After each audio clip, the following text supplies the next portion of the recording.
Tuần rồi, vàng miếng SJC tăng một mạch từ 136 triệu lên tới 142 triệu đồng một lượng. Ngày 10 tháng 10 năm 2025, ông Trump tuyên bố sẽ áp thuế 100% lên hàng hóa Trung Quốc và siết chặt xuất khẩu phần mềm quan trọng. Như thể ông thả một con cá mập vào ao làng Wall Street, khiến cả đàn cá công nghệ như Amazon, Nvidia, Tesla, Microsoft bị hút xoáy. Tâm lý phòng thủ tăng cao. Chênh lệch giá trong nước và quốc tế lên tới 15 triệu đồng một lượng. Như thể bà con mình thấy mưa dầm, ai cũng chạy đi mua áo mưa, khiến giá áo mưa tăng vọt. Vàng lên như nước lũ, bài học cho bà con trong cơn bão tài chính toàn cầu. Vàng SJC, tôm chui vào lưới, giá lên như nước lũ. Bà con mình ở miền Tây quen với chuyện nước lên nước xuống, nhưng giá vàng mà lên như nước lũ thì phải coi chừng. Tuần rồi, vàng miếng SJC tăng một mạch từ 136 triệu lên tới 142 triệu đồng một lượng. Như thể tôm chui vào lưới, ai cũng muốn bắt cho bằng được. Giá vàng lên như nước đầu nguồn. Ngày 10 tháng 10, vàng miếng SJC niêm yết ở mức 140,8 đến 142,8 triệu đồng một lượng, mua vào bán ra.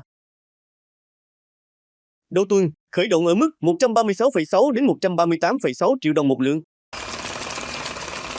Tăng 4,2 triệu đồng mỗi chiều chỉ trong một tuần. So với đầu năm, 82,2 đến 84,2 triệu đồng một lượng. Vàng đã tăng hơn 70%. Bà con mình nghe tin, người thì chạy ra tiệm vàng như đi bắt cá lên mùa nước nổi, người thì ngồi nhà lo lắng như thấy mưa dầm kéo dài. Phân tích vì sao vàng lên như nước lũ. Giá vàng tăng mạnh là do nhiều yếu tố. Tâm lý phòng thủ khi thị trường chứng khoán Mỹ chao đảo, bà con bên đó chuyển sang vàng như cá lội tìm nơi trú ẩn. Chính sách thuế của Mỹ làm cho đồng USD biến động, khiến vàng trở thành nơi giữ giá tốt hơn. Chênh lệch giá trong nước và quốc tế lên tới 15 triệu đồng trên một lượng, như ghe chở vàng bị nghiêng một bên.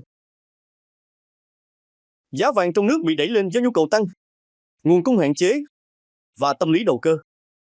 Như thể ao cá bị cạn nước, ai cũng muốn bắt cho lẹ. Cảnh báo tôm chui vào lưới chưa chắc đã bắt được. Chuyên gia Nguyễn Quang Huy khuyên bà con nên thận trọng. Vàng đang ở vùng đỉnh, dễ bị điều chỉnh. Đừng mua theo cảm tính, kẻo như cá lóc nhảy khỏi chảo. Nên cân đối danh mục, gửi tiết kiệm, đầu tư chứng khoán bất động sản. Khi mua vàng ở thị trường tự do, phải coi kỹ chất lượng, tránh vàng giả, vàng pha. Ông nói rõ, mua vàng từ nguồn không rõ ràng có nguy cơ cao về hàng giả, hàng kém chất lượng, đồng thời đặt người mua vào tình huống pháp lý phức tạp. Như thể bà con mình mua cá mà không coi kỹ, về tới nhà mới biết là cá chết. Doanh nghiệp vàng gom rơm trước bão. Các tiệm vàng thì hưởng lợi. Biên độ mua bán giãn rộng. Giao dịch sôi động, doanh thu tăng. Nhưng cũng phải có chừng, nếu giá đảo chiều, thì như ghe chở đầy mà gặp sóng lớn. Phó giáo sư, tiến sĩ Nguyễn, việc xóa bỏ thuế độc quyền vàng miếng là điều kiện cần, nhưng chưa đủ. Phải có thêm giải pháp như thành lập sàn giao dịch vàng, phát hành tín chỉ vàng để huy động lượng vàng trong dân. Như thể gom rơm trước bão, chuẩn bị kỹ thì mới giữ được tài sản. Bà con mình ở miền Tây quen sống với con nước, với gió chướng, với mùa lũ. Nhưng có một cơn bão không thổi qua mái lá, mà nó thổi qua túi tiền, qua giá vàng, qua thị trường chứng khoán. Đó là cơn bão tài chính từ bên Mỹ, nơi ông Tổng thống Donald Trump vừa quăng một cú lưới thuế làm cả đàn cá công nghệ Mỹ nhảy dựng. Ngày 10 tháng 10 năm 2025, ông Trump tuyên bố sẽ áp thuế 100% lên hàng hóa Trung Quốc và siết chặt xuất khẩu phần mềm quan trọng. Như thể ông thả một con cá mập vào ao làng Wall Street, khiến cả đàn cá công nghệ như Amazon,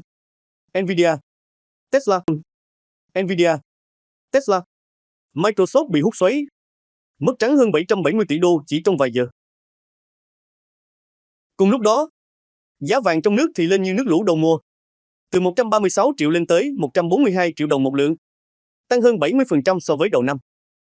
Bà con mình nghe tin, người thì mừng như bắt được cá lóc to, người thì lo như thấy nước tràn bờ. Bà con mình hay nói, trâu già mà nổi máu điên thì chuồng cũng sập.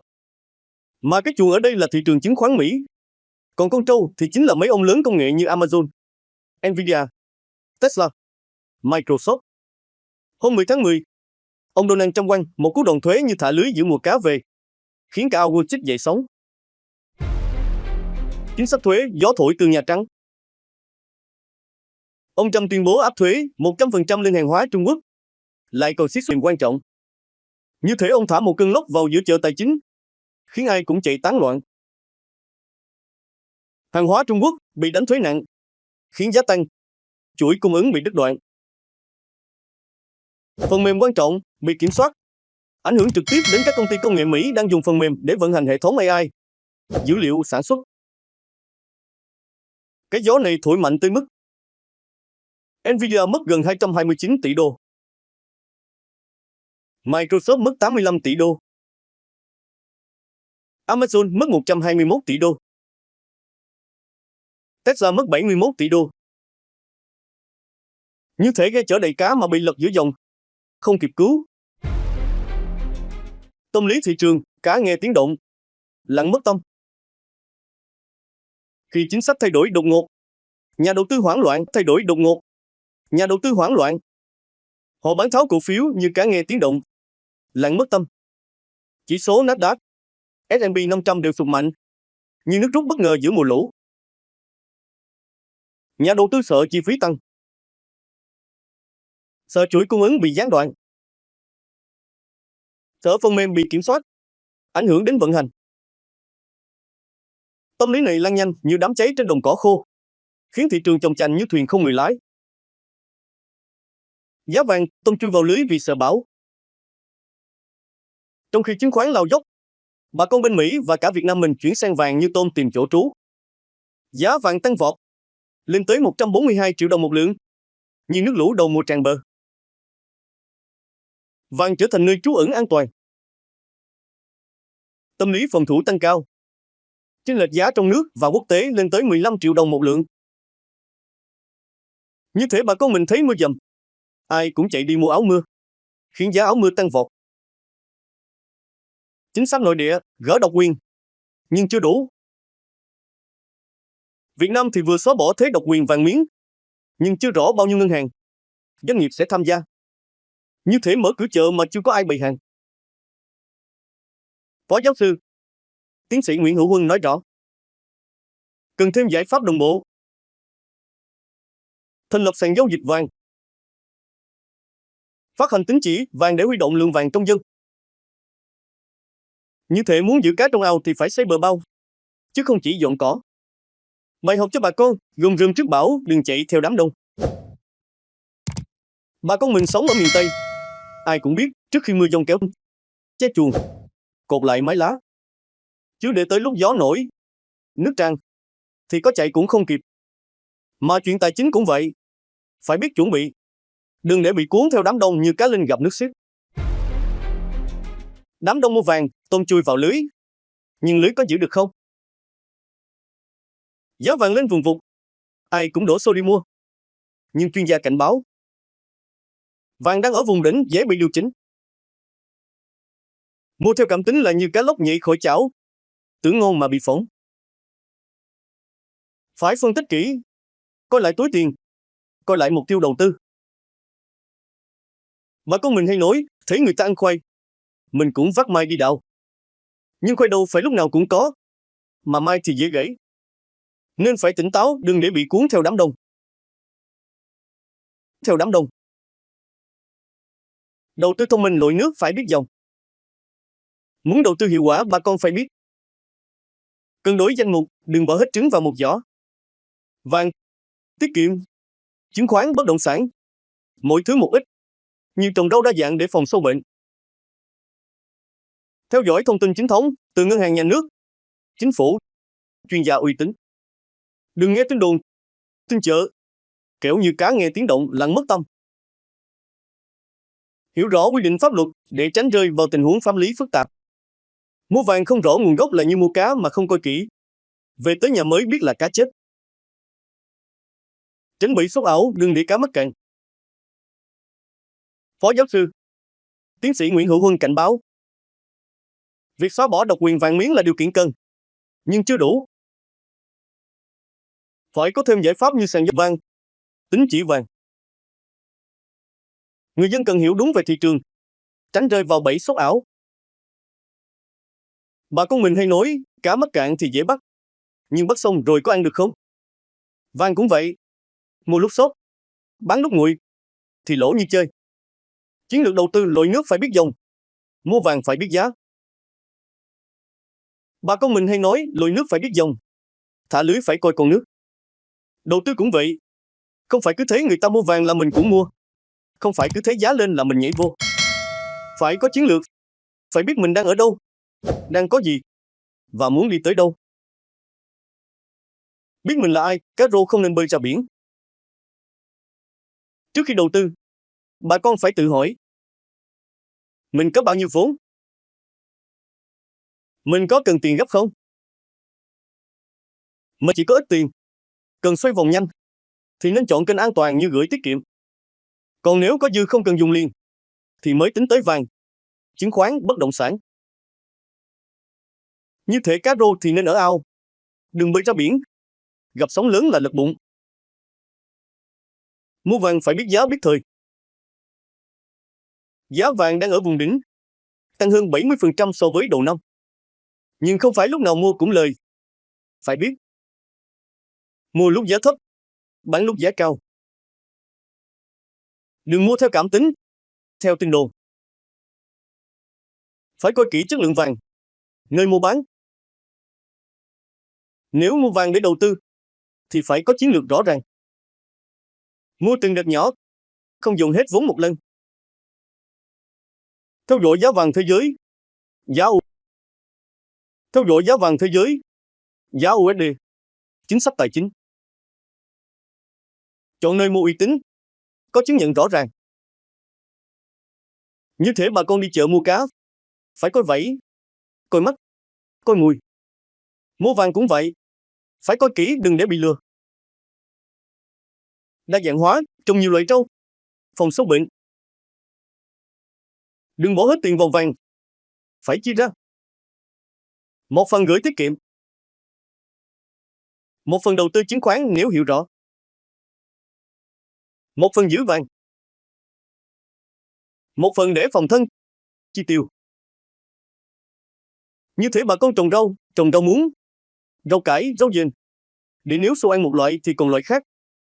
Đầu tư cũng vậy, phải đa dạng để giảm rủi ro. Theo dõi thôi. Bà con nên theo dõi tin tức từ ngân hàng nhà nước, chính phủ, phân tích từ chuyên gia tài chính, diễn biến thị trường quốc tế. Đừng nghe tin chợ, tin đồn, tin người quen nói. Như thể đi bắt cá mà nghe tiếng động dạ dễ bị lừa, dễ mất trắng. Cảnh báo rủi ro, tránh bẫy sốt ảo. Đừng để cá mắc cạn. Bà con mình hay nói, thấy nước nổi thì mừng, nhưng phải coi có cá không.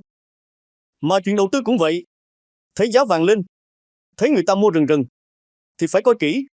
Đừng để bị cuốn theo như cá mắc cạn, quẩy mạnh rồi chết khô. Sốt ảo lửa cháy trên mặt nước. Giá vàng tăng vọt, chênh lệch trong nước và quốc tế lên tới 15 triệu đồng một lượng. Người mua, nhà mua. Như thể mùa cá lên về ai cũng thả lưới. Nhưng chuyên gia cảnh báo, đây có thể là sốt ảo. Giá bị đẩy lên do tâm lý, không phải do giá trị thực. Nếu mua lúc giá cao, rồi giá đảo chiều, thì lỗ như chơi. Đừng để tâm lý sợ bỏ lỡ, FOMO, làm mình mất tỉnh táo. Bà con mình hay nói, thấy người ta bắt được cá mình cũng nhảy xuống ao. Nhưng ao đó có cá không? Phải coi kỹ đừng để bị dụ. Hiểu đúng thị trường, cá lóc không sống được trong nước mặn. Phó giáo sư, tiến sĩ Nguyễn Hữu Huân nói rõ, việc xóa bỏ độc quyền vàng miếng là điều kiện cần, nhưng chưa đủ. Phải có thêm giải pháp như sàn giao dịch vàng, tín chỉ vàng. Người dân cần về thị trường, tránh rơi vào bẫy sốt ảo. Thị trường vàng hiện nay chưa ổn định, chưa có cơ chế rõ ràng. Như thể ao chưa có bờ bao, cá thả vô là dễ bị trôi. Tránh thị trường chợ đen, cá lóc lội ngược dòng dễ bị bắt. Nhiều người vì sợ bỏ lỡ, chạy ra mua vàng ở chợ đen, nơi không có chứng nhận, không rõ nguồn gốc. Nhưng chuyên gia cảnh báo nguy cơ mua phải vàng giả, vàng pha trộn. Giao dịch không tuân thủ pháp luật, dễ gặp rắc rối. Không đảm bảo quyền lợi nếu có tranh chấp. Như thể bà con mua cá ở chợ mà không coi kỹ, về tới nhà mới biết là cá ương, cá chết, không ăn được. Giữ tài sản, cột ghé kỹ trước khi ra sông. Muốn bảo vệ tài sản bà con phải chỉ mua vàng ở nơi uy tín, có chứng nhận rõ ràng. Không giao dịch ở chợ đen, không nghe tin đồn. Theo dõi thông tin từ ngân hàng nhà nước, chính phủ. Cân nhắc kỹ trước khi đầu tư, không chạy theo đám đông. Như thể trước khi ra sông, phải cột ghê kỹ, coi gió, coi nước, coi dòng. Đầu tư cũng vậy, phải chuẩn bị, phải tỉnh táo, phải biết mình đang đi đâu. Tương lai thị trường, trời còn khuya, nhưng ai biết gió đổi chiều. Bà con mình hay nói, trời chưa sáng thì chưa biết cá có về. Mà chuyện thị trường tài chính cũng vậy.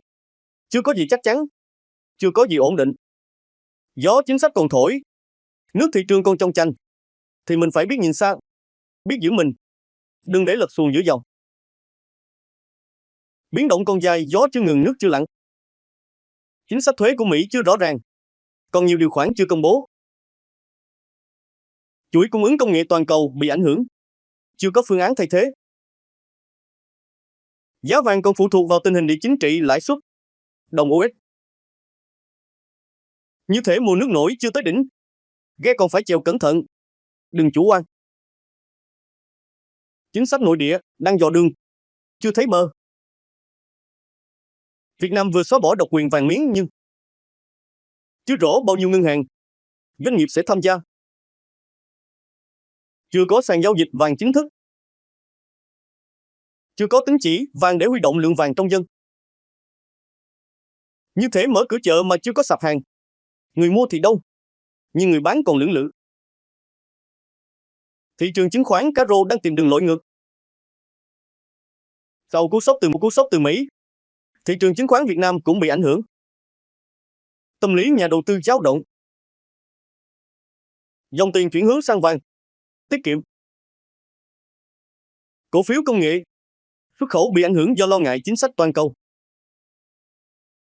Nhưng cũng có cơ hội. Nếu chính sách ổn định, thị trường sẽ hồi phục. Nếu có giải pháp rõ ràng, nhà đầu tư sẽ quay lại.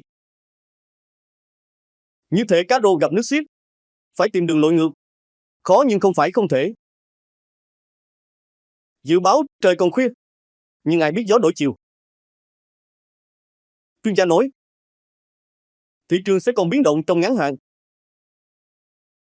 Vàng có thể điều chỉnh nếu chính sách ổn định. Chứng khoán có thể hồi phục nếu có dòng tiền mới. Nhưng không ai dám chắc. Chưa biết gió thổi hướng nào. Bà con mình phải giữ tay chèo, phải neo kỹ, phải có dòng nước trước khi ra khơi.